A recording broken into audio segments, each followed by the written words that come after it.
Los documentos. Un documento es un testimonio material de un hecho o acto realizado en el ejercicio de sus funciones por instituciones o personas físicas, jurídicas, públicas o privadas, registrado en una unidad de información en cualquier tipo de soporte, ya sea papel, cintas, discos magnéticos, fotografías, entre otros, en lengua natural o convencional. Es el testimonio de una actividad humana fijada en un soporte, dando lugar a una fuente archivística, arqueológica, audiovisual, entre otros. Estos documentos se pueden clasificar en varios tipos, que son documentos comerciales. Los documentos comerciales son todos los comprobantes extendidos por escrito en lo que se deja constancia de las operaciones que se realizan en la actividad mercantil, de acuerdo con los usos y costumbres generalizadas y las disposiciones de la ley. La misión que cumplen los documentos comerciales es de suma importancia, conforme surge de lo siguiente. En ellos queda precisada la relación jurídica y entre las partes que intervienen en una determinada operación, o sea sus derechos y obligaciones. Por lo tanto, constituyen un medio de prueba para demostrar las realizaciones de los actos de comercio. Constituyen también el elemento fundamental para la contabilización de dichas operaciones, o sea que permiten el control de las operaciones practicadas por la empresa o el comerciante y la comprobación de los asientos de contabilidad.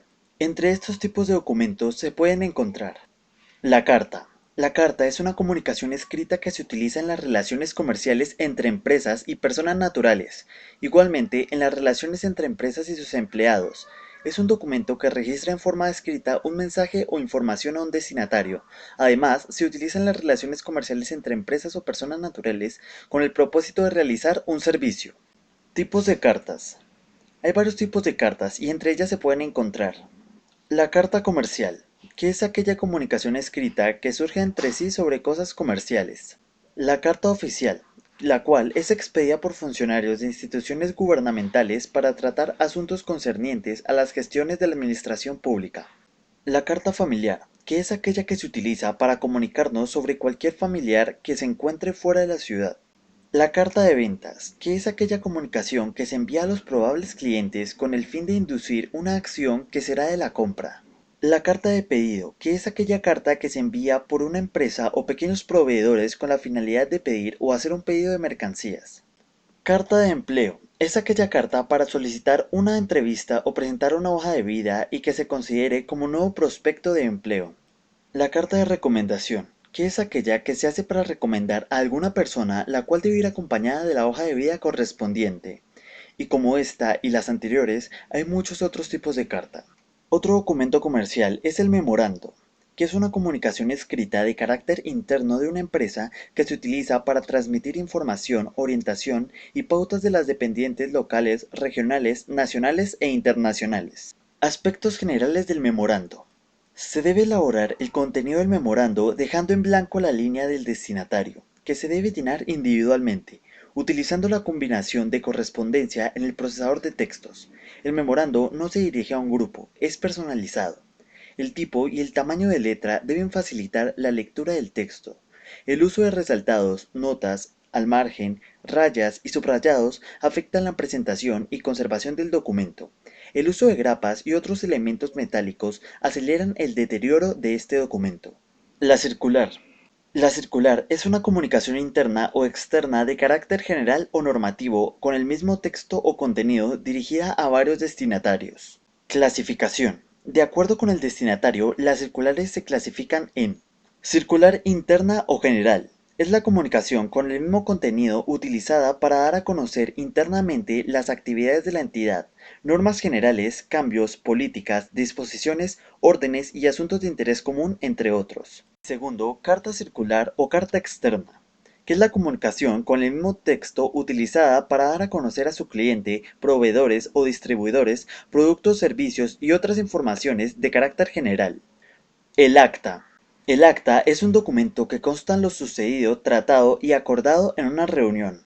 El acta puede clasificarse en registrada y no registrada. El acta registrada es un documento que corresponde a reuniones de sociedades anónimas, limitadas en comandita, consejos y juntas directivas que obliga a cumplir las obligaciones específicas de la entidad competente. Y el acta no registrada es el documento que constituye la memoria de reuniones o actos administrativos. Aspectos generales del acta. Toda acta expresa lo tratado en una reunión sin describir detalles intrascendentes. Se indica el nombre de las personas que presenten una moción, pero no es necesario anotar a los nombres de los que se adhieren a ella. En caso del acta registrada, se debe escribir el nombre de la persona que de acuerdo a sus estatutos debe presidir la reunión, así como la persona que actúe como secretario de la misma. En caso del acta no registrada, es preciso que quede constancia del nombre de quien preside la sesión y de quien actúa como secretario. En las actas registradas y en las que por seguridad se considere conveniente, el presidente coloca su rúbrica en la parte inferior izquierda de cada hoja. La constancia.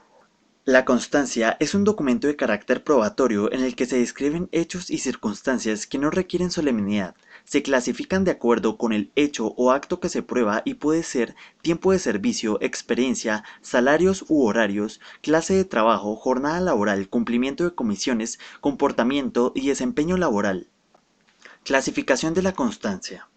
De acuerdo al hecho o acto que se prueba, pueden ser de tiempo de servicio, de experiencia, de salarios u honorarios, clases de trabajo, cumplimiento de comisiones y comportamiento del trabajador.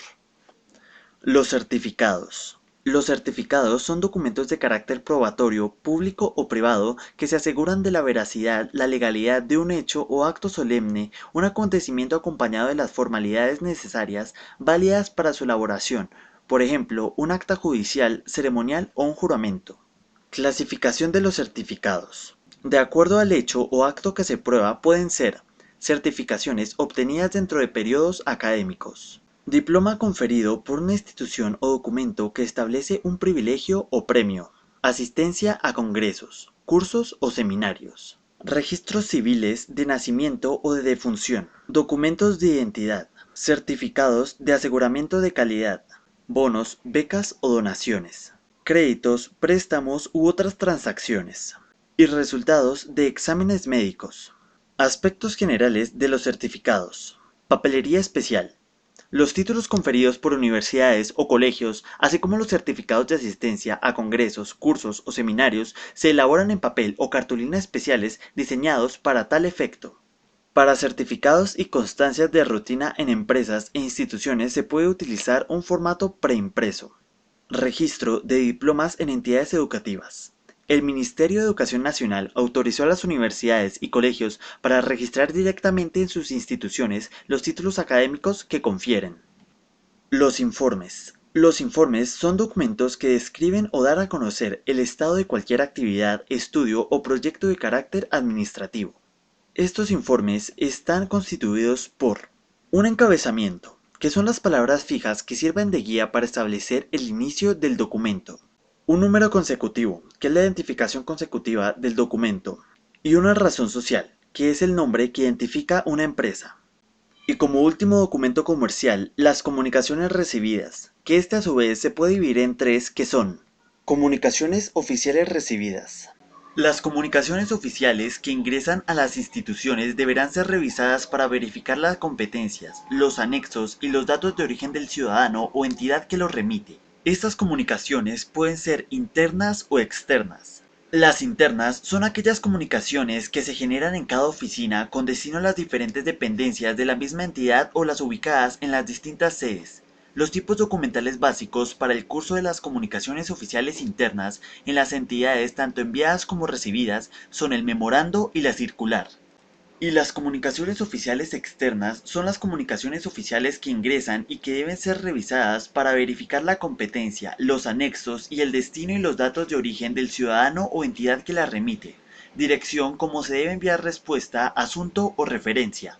Comunicaciones confidenciales recibidas. Es la propiedad de la información por la que se garantiza que está accesible únicamente al personal autorizado y que solo ellos podrán acceder a dicha información. Esta también se divide en interna o externa. Interna. Al ser interna, el mensajero recibe la información de que la envía y su deber es que ésta llegue al personal correspondiente, únicamente a las personas, funcionarios o empleados involucrados en el trámite. El sobre o empaque debe tener en el explícito la categoría de confidencial y el remitente junto con el destinatario. Y la externa. Es la comunicación que ingresa a través de la ventanilla del área de correspondencia dirigida a una entidad, empresa, a sus funcionarios o empleados en calidad de tales y cuyo contenido debe ser conocido únicamente por el destinatario o el funcionario, o empleados involucrados en este trámite. Esta comunicación solo se definirá así cuando el sobre o empaque que la tiene haga explícita la categoría de confidencial y será registrado en el sistema con la información disponible del remitente y el destinatario institucional. Y por último, las comunicaciones recibidas por medios tecnológicos y en formatos digitales. Esta información es recibida principalmente por correos electrónicos. Las entidades que dispongan de Internet y correo electrónico reglamentarán su utilización y asignarán responsabilidades de acuerdo con la cantidad de cuentas habilitadas. En todo caso, la unidad de correspondencia hará el control de los mismos, garantizando el seguimiento de las comunicaciones oficiales recibidas y enviadas. Esta información también se puede recibir por medio de una memoria u otro acceso que mande información digital. Estos formatos se pueden formar también en papel con ayuda de una impresora y se puede digitalizar un formato en papel con ayuda de un escáner.